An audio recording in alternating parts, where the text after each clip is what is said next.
Bonjour à tous, le message originel de l'islam.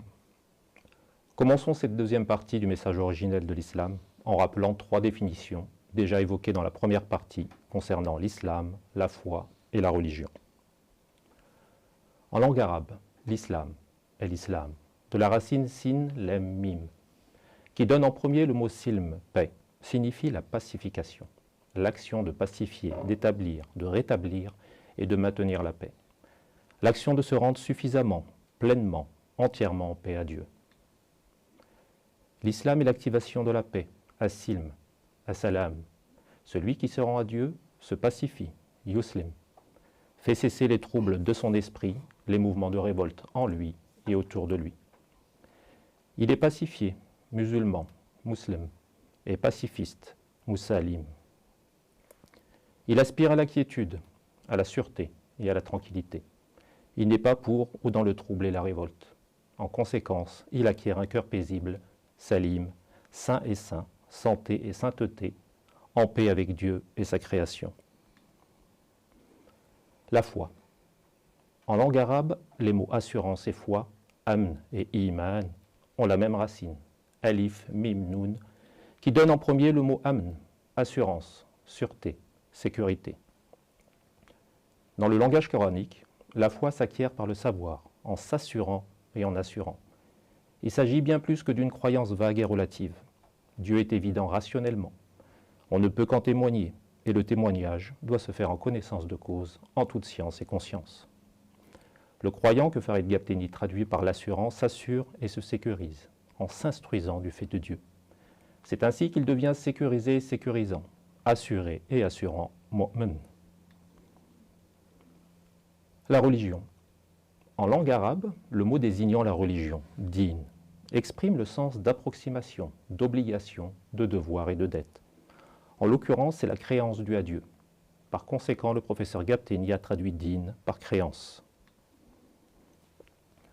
Depuis Adam, premier humain, jusqu'à Mohammed, sceau des prophètes, en passant par Abraham, Moïse et Jésus. Le message divin a toujours été le même, véhiculé sous différentes formes et parachevé par l'islam. Avec le Coran, Mohammed recevait la première et dernière religion, ou plutôt créance, avec toujours le même message. Dieu t'a doué de raison, étudie le passé et le présent, apprends par la science et la connaissance, observe le ciel, les astres, la terre, la mer, la vie, la mort, toutes choses petites et grandes. Alors tu connaîtras, tu le connaîtras, tu pourras alors témoigner qu'il n'y a de Dieu que Dieu, et tu sauras comment et pourquoi vivre. Tu n'adoreras pas, tu ne serviras pas d'autre Dieu que Dieu l'unique, le vrai. Ainsi tu raisonneras avec science et conscience, et tu œuvreras avec équité et bonté. Tu ne feras pas le mal, tu ne commettras pas d'injustice, tu ne corrompras pas en la création.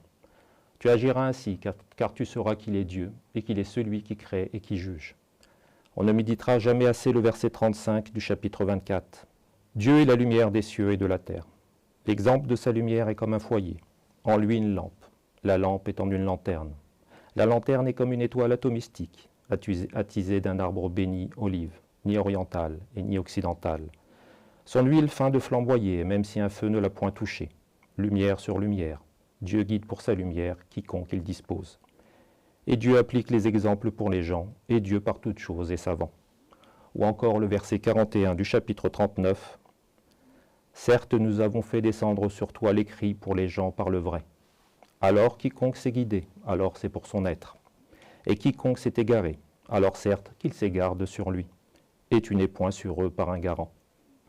Nous pouvons naturellement citer à la suite de ces deux versets le verset 30 du chapitre 30. Alors adresse ta face pour la créance, convertie, façon de Dieu, celle sur laquelle il a façonné les gens, non changement pour la création de Dieu. Cela est la créance, dressée, mais la plupart des gens ne savent. Religion de la bonne et belle œuvre, du juste milieu, de la modération. L'islam est la religion de la science, de la connaissance de Dieu par sa création. L'un des éléments, et non des moindres, qui distingue le Coran des révélations antérieures est son insistance sur les notions de science et de connaissance. D'ailleurs, le premier mot de la révélation à Mohammed fut « Iqra », lis. Il suffit de lire les versets 1 à 5 du chapitre 96. Lis par le nom de ton maître, celui qui a créé l'humain d'une adhérence. Lis et ton maître est le plus abondant.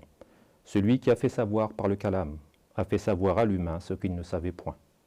Et justement, le premier humain désigné en tant que tel, c'est Adam. Et la première fois qu'il est cité dans le Coran, il est dit à son sujet, dans le verset 31 du chapitre 2, « Et il a fait savoir à Adam les noms tous. » Il est ainsi clair que l'être humain dans le Coran est lié dès sa création, dès le début à la connaissance.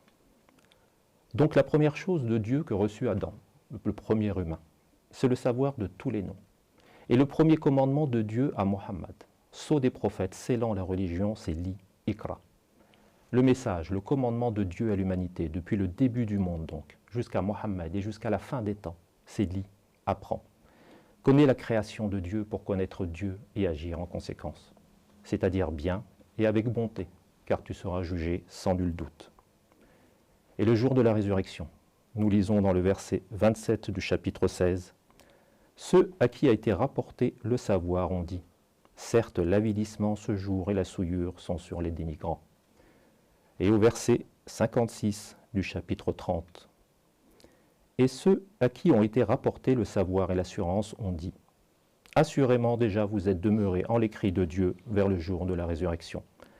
Alors ceci est le jour de la résurrection, mais vous ne saviez. » Tout cela pour dire à quel point le savoir constitue le premier commandement de Dieu, dans le Coran et donc dans l'islam.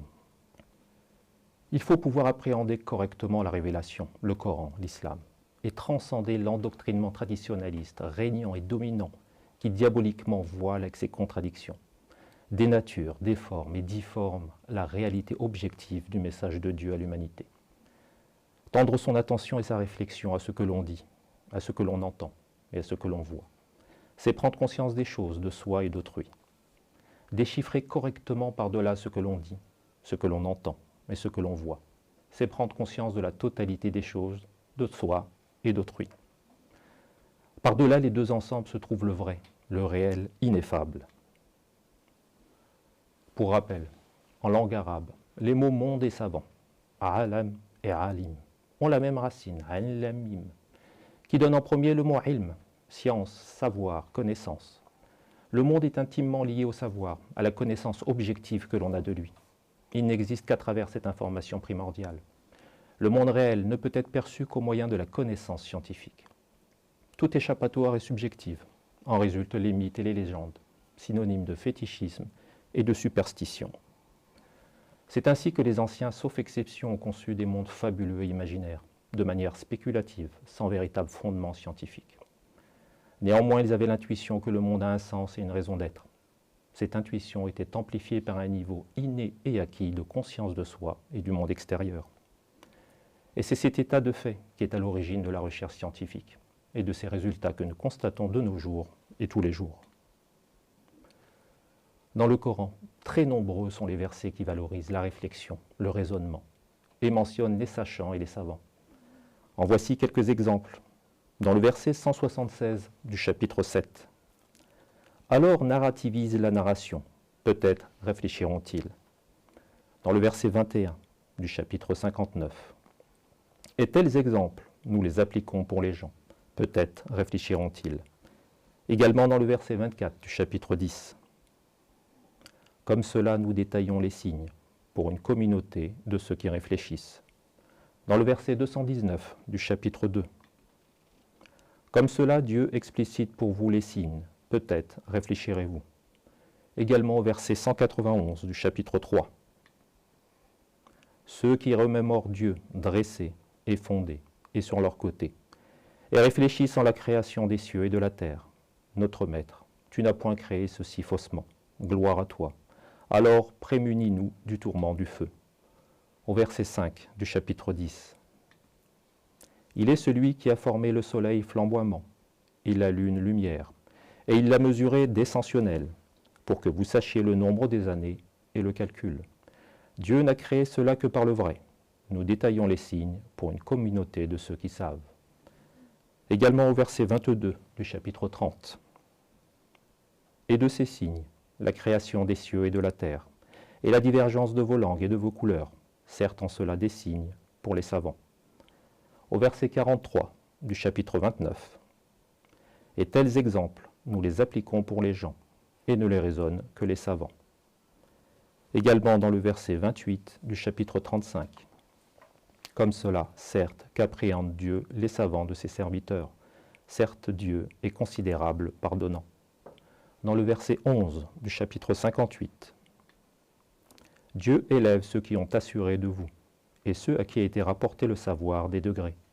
Et Dieu, par ce que vous œuvrez, est informé. Et enfin, mais non exhaustivement, au verset 49 du chapitre 29, plutôt il est des signes explicites en les poitrines de ceux à qui a été rapporté le savoir, et ne dénie nos signes que les injustes. L'influence et l'apport du Coran aux savants musulmans sont incontestables et historiquement démontrés. Ils étaient, sauf très rare exception, tous croyants, formés par l'étude du Coran. Quasiment tous devinrent théologiens avant de se spécialiser dans diverses disciplines scientifiques. Ils enrichirent la science de leurs connaissances et de toutes celles acquises tout au long de l'histoire de l'humanité. Leurs travaux sont considérés de nos jours comme précurseurs des sciences modernes. À maintes reprises, ces savants ont témoigné que l'étude approfondie du Coran était bien à l'origine de leur intérêt pour la science et de leur vocation scientifique. Le verset 56 du chapitre 30 débute par « Et ceux à qui ont été rapportés le savoir et l'assurance ont dit ».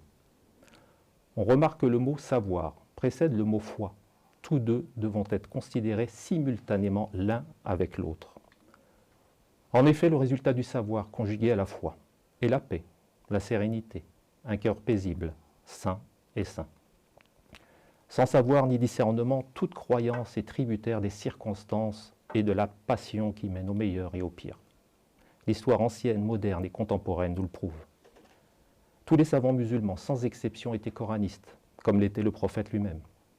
Et tous les extrémistes, déviationnistes, étaient traditionalistes. Ceux d'aujourd'hui ne le sont pas moins, c'est tout dire. Les musulmans de progrès et de science ont transmis à l'humanité le socle de toutes les connaissances modernes. L'islam est la seule religion au monde à être à l'origine d'une civilisation des sciences. C'est un fait établi. Quant aux rétrogrades, aux fanatiques, aux criminels, ils ont toujours été, de tout temps et dans toutes les sociétés, des maux dont l'humanité doit se guérir. L'islam, c'est la pacification. Et le contraire, c'est suivre l'exemple du diable. En témoigne entre autres le verset 208 du chapitre 2. « Ô vous qui avez assuré, cru, accédez en la paix suffisamment, et ne suivez point les traces du diable. Certes, il est pour vous un agressant explicite. » Pour être musulman, il faut témoigner qu'il n'y a de Dieu que Dieu. Et pour être un véritable témoin, pour pouvoir attester de la vérité, de la réalité, il faut un savoir, une connaissance des faits et des choses. Ce savoir acquis, on accède alors à la foi, par la raison et le cœur. On devient humble, dans la paix et l'amour de Dieu. On sait d'où on vient, on sait où on va. On agit avec bienveillance et bienfaisance. On distingue le bien du mal, le vrai du faux. Le musulman qui sait est un être de paix, tolérant, bon, bienveillant et bienfaisant. Il croit au Dieu unique sans associé, au Dieu d'Israël, du Christ, de Mohammed, au Dieu de tous les humains sans distinction, au Dieu des cieux, de la terre et de ce qu'il y a entre eux, au Dieu de ceux qui vivent dans les cieux et sur la terre. Et certes, si la créance et la religion auprès de Dieu est l'islam, il élève qui il veut et il pardonne à qui il veut. Donc, point d'exclu. Et toutes ces créatures sont concernées par son arrangement. Et ce n'est pas là un point de détail. Le verset 54 du chapitre 22 est éloquent. Et pour que sachent ceux à qui a été rapporté le savoir, que certes il est le vrai de ton maître, alors ils assurent par lui, alors s'ascétise pour lui leur cœur. Et certes Dieu est assurément guidant ceux qui ont assuré vers un itinéraire ascendant. Le Coran n'est pas un livre ésotérique réservé aux seuls initiés. Il est expressément exotérique, en ce qu'il peut et doit être divulgué et enseigné publiquement. Néanmoins, du fait de sa nature voulue divine, donc exceptionnelle et particulière, le texte comporte et véhicule plusieurs niveaux de lecture juxtaposants et complémentaires. Aucune exégèse, littérale ou anagogique, ne peut s'en affranchir. Cela étant, le sens signifié s'infère avec une probabilité optimale de l'analyse du discours spécifique ou générique. Le Coran est donc accessible à tous les humains doués de raison et de bon sens. Il est hermétique pour les sourds qui ne veulent pas entendre et les aveugles qui ne veulent pas voir. Le professeur Gapteni démontre tout au long de son étude, à travers des dizaines d'exemples, que le Coran insiste et incite à la réflexion, au raisonnement et à la recherche du savoir, par conséquent à la connaissance de Dieu. Le Coran n'est pas loi en soi, mais révélation. Il est religion, en ce qu'il établit un rapport de l'humain à l'ordre du divin, d'une réalité supérieure, qui se concrétise par le savoir, la foi, la bienveillance, la bienfaisance, l'ordonnance du bien, l'abstention du mal, la pacification, la paix. Tel est le message originel de l'islam.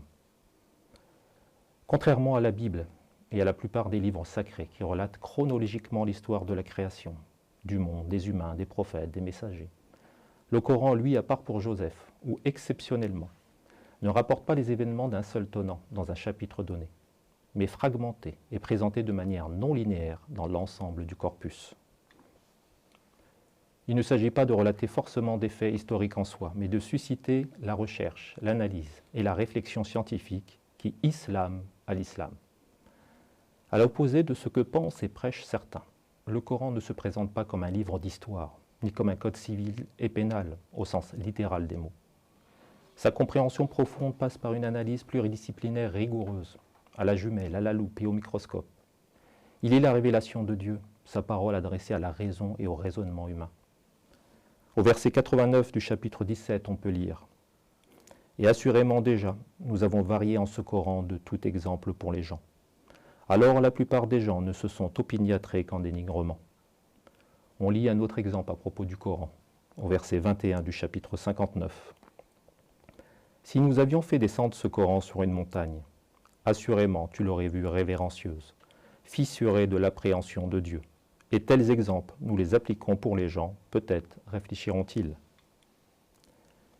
Il y a plus de 14 siècles en arrière, dans le désert, Dieu révèle à Mohammed que ce livre, le Coran, ce rappel qu'il adresse aux humains, ne connaîtra pas d'altération, car c'est lui, Dieu, qui le préserve. Qu'il soit arabophone ou non, nombreux sont les musulmans qui mémorisent par cœur le Coran, intégralement ou partiellement.